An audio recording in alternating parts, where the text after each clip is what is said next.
Hi guys! Tara, samahan niyo kami sa random trips namin.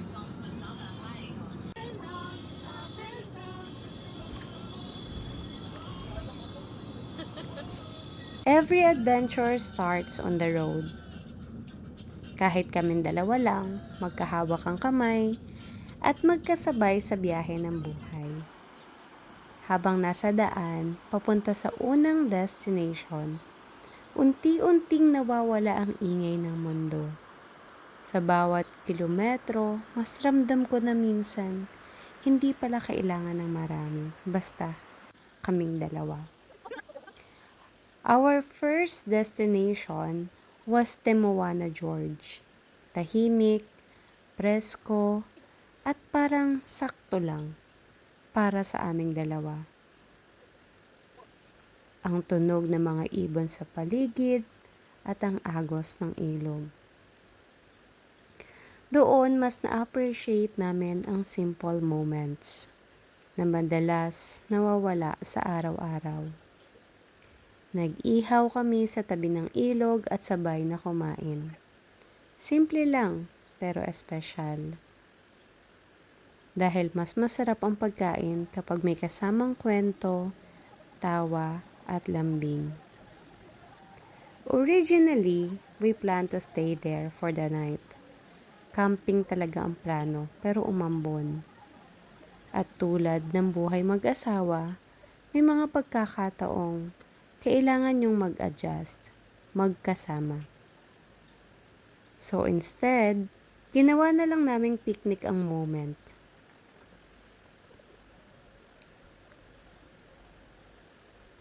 Doon namin na-realize na hindi nasusukat ang saya sa perfect na plano.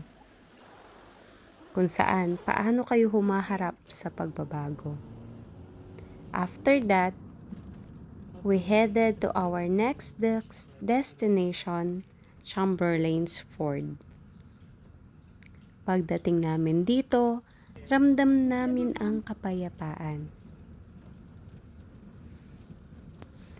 Maraming camping sites na spots dito, and as per the reviews in the internet for this place, talagang full pack sila every holiday. Swerte lang kami dahil medyo konti yung tao. Ang linis ng toilet, meron din silang sariling ihawan. So, it's just perfect.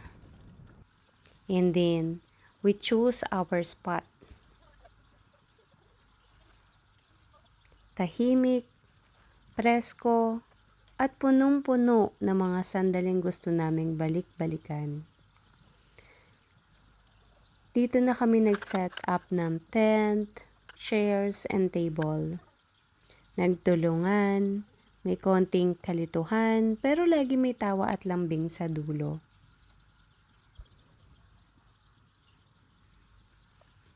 Kahit simple ang ginagawa,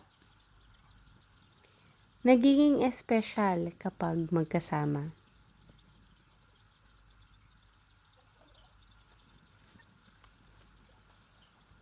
Napunta ang usapan sa mga pangarap namin bilang mag-asawa. Mga planong hindi pa malinaw, pero may isang bagay kaming sigurado. Gusto naming tahakin ang lahat ng iyon ng magkasama. Nagluto kami ng pagkain, nag-share ng konting drinks, at pinanood ang katahimikan ng gabi. Sa gitna ng kalikasan, mas lalo kong naintindihan na ang tahanan ay hindi lugar, kundi ang taong katabi mo. Sa mga ganitong sandali, mas natututo kaming magpasalamat.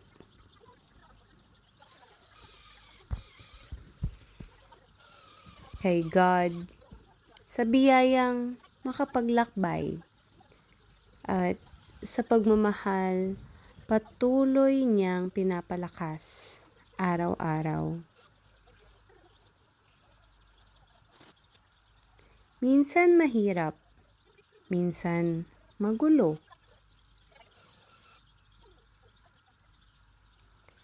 Pero kapag magkasama kayo, kahit saan, pakiramdam mo ay nasa tamang lugar ka.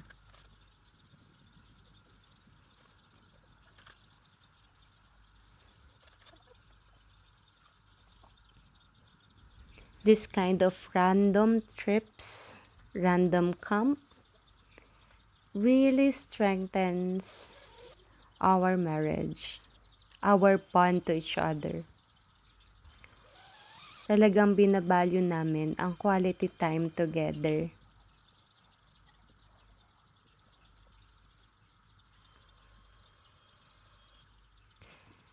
Just pure happiness and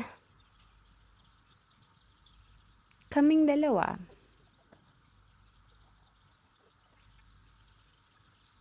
Treasuring every moment, every time that we spend together. We dream of this moment. And thank you, Lord. So we chose to trust God's timing, hold on to each other, and fall in love all over again in every journey.